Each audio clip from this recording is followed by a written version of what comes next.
The Legend of Zelda Echoes of Wisdom is a little under 1 week away, and there is so much to be excited about. This is our first new 2D Zelda game since Triforce Heroes in 2015, making it our first in a little under a decade. Still, despite being in 2D, Echoes of Wisdom appears to be taking cues from its recent 3D predecessors. From the emphasis on creativity, large-scale exploration, objective structures, and even down to the naming convention, all signs point to this game being more of a sandbox non-linear Zelda title, as the last two have been. Being a fan of the classic games, it's nice to see traditional Zelda evolving with the series at large, although it does raise questions about how much this game will balance between the classic puzzle-solving Zelda and more modern sandbox style. All this is to say, with the game so close to release and knowing probably most of the information I can before launch, I'm going to discuss my hopes and expectations for this game and some of the worries I have around its design philosophy.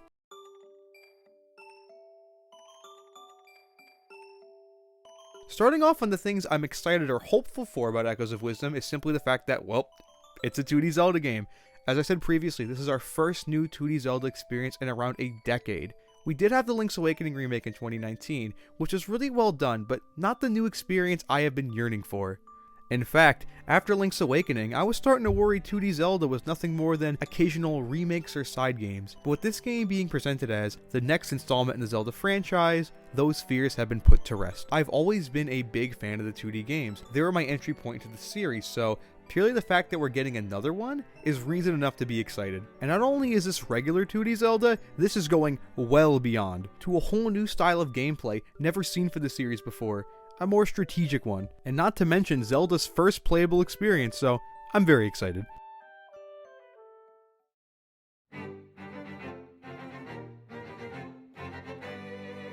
Now to a more concrete point, I am very excited by the game's world design. This map seems to be the biggest of any 2D Zelda game, a major point in its favor. Watching the previews, we have a very traditional Hyrule to look forward to, although one that is increasingly similar to the 3D games, with common locales like the Gerudo Desert finally making an appearance in top-down form. Still, the game is also very reminiscent of A Link to the Past in its bare-bones layout, at least from what we know so far and what people have said with their hands-on previews. Regardless, this massive world map isn't something really seen in most classic Zelda games that typically opt for more dense but explorable maps, if you have the right items. This approach seems to better fall in line with Breath of the Wild and Tears of the Kingdom, where traversing the map is not locked behind certain items obtained in dungeons, but through using the skills already at your disposal. This is evident by early footage of the game showing Zelda fully equipped from the start to jump and swim, two abilities usually obtained via items in the classic games.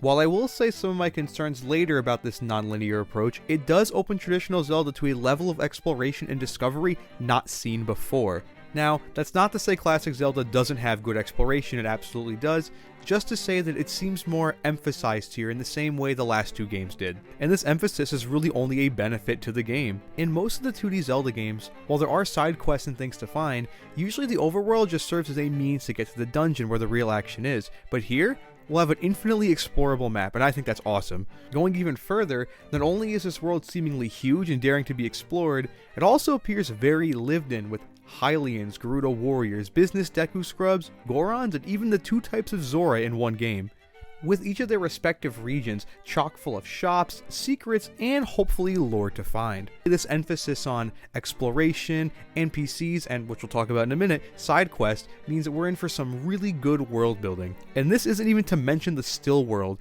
with their subsequent dungeons to conquer, and don't worry, we'll get specifically to those dungeons soon.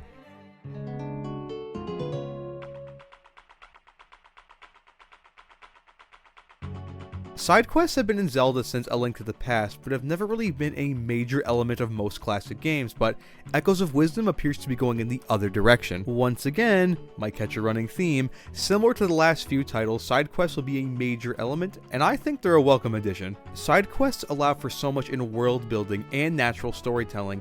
When done right, they can make a story seem much bigger and grander than it truly is. You know, the stakes of a narrative feel a lot more important when the world is full of characters who actually mean something. From a gameplay perspective, they're a nice pace breaker from focusing on the main objective, or taking a break from raw exploration, and I genuinely think when done right, side quests offer basically no negatives, unless the quests themselves are too mundane or repetitive, which is not something I expect from Echoes of Wisdom.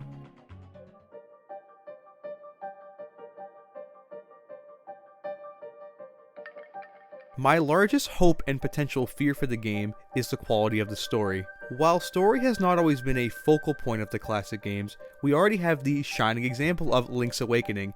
For a Game Boy game especially, Link's Awakening has some of the best character writing in the series writ large, and it truly tells a story bigger than the game itself. Echoes of Wisdom is setting itself up for an intriguing story, from the role reversal of Zelda, the introduction of Tri, and the mystery of the Still World, and still no clear antagonist. I really hope the game capitalizes on these mysteries, with each main objective and a sprinkle of side quests moving us forward toward a conclusion.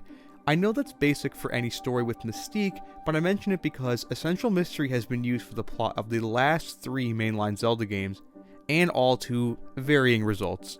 In Skyward Sword, the main plot built a nice mystery around the disappearance of Zelda and the quest given by the gods that didn't make much sense at first, but it lacks in adding too much substance through quests or lore. Breath of the Wild, on the other hand, takes full advantage of its non-linearity to tell a story that pieces together the world's backstory naturally through its different main objectives along with side quests and lore world building.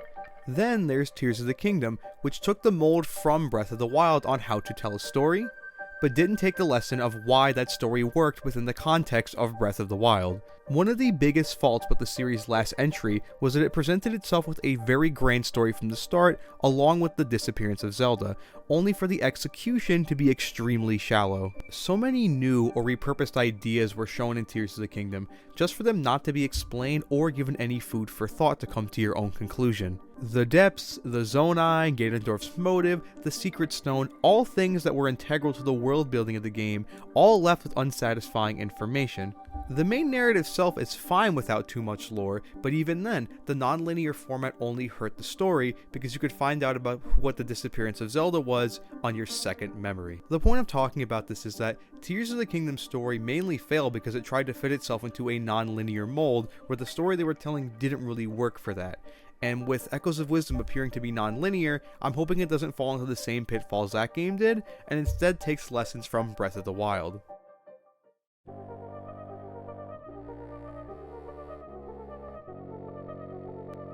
Speaking of non-linearity, another thing I'm worried about is the general integration between traditional Zelda and sandbox Zelda when it comes to one of the series' most important elements, puzzle solving. The contrast between the approaches is highlighted best when it comes to their philosophies around dungeons. Until Breath of the Wild changed things up, Zelda dungeons were finely crafted labyrinths with unique themes and specific puzzles that usually correlated to some item or ability that was obtained either right before or in the dungeon itself. Other common features were a mid-dungeon boss unlocking the dungeon map and the compass, and hidden chests. Each dungeon will become harder than the last, with tougher enemies and more difficult puzzles to follow. Breath of the Wild changed this by not really having dungeons, at least in the same sense. Gone were these specific puzzles and keys, instead being replaced with more navigational challenges. Shrines seem to be a replacement for the linear puzzles of the classic era, and while I do like them, they're simply not the same. Also gone were the unique dungeon aesthetics, all 4 major ones being the divine beasts. Now, Tears of the Kingdom did bring back unique locations and boss fights, but that doesn't mean they're classic dungeons. If anything, the dungeons in Tears of the Kingdom almost feel worse because they are so close to being like the classics, but fundamentally are still like Breath of the Wild. Dungeon difficulty scaling is also non-existent in these games. This is most likely because players can choose to tackle the dungeons in any order they wish, which is not inherently bad game design, but it means the dungeons have to be made to compensate for that. Making the difficulty lower on all of them is not the only way to solve this problem, but that is the way Nintendo has chosen to. And the issue with all of this is that the dungeons are just not as engaging, difficult, or fun as the old ones. This problem even goes back to A Link Between Worlds, where the dungeons could also be completed in a non-linear fashion, although the actual dungeon design in those games is very close to the classics. The point I'm getting at is that dungeons in the sandbox games have not always been as engaging as they once were, and that was okay because other areas of the game, mainly exploration, made up for it. But to me, one of the main draws of 2D Zelda from a gameplay perspective has always been the amazing dungeon design.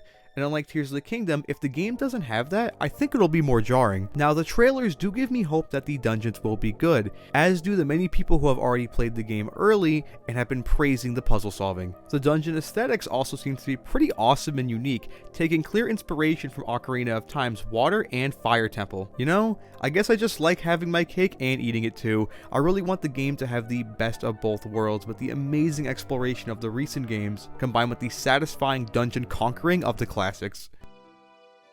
To cap off the video, I'm genuinely excited by the evolution of 2D Zelda. It has a lot of room for improvement with this new style, but I sincerely hope that the game integrates the traditional formula and the new sandbox style well enough to produce something better than both alone. If you made it to the end of this video, mad props to you. I know this was a lot of rambling because I just have many thoughts about this game, but more than anything, I am just very excited. And be sure I will be coming back with my full thoughts on Echoes of Wisdom sometime after the game comes out. So with that, make sure to have a good one.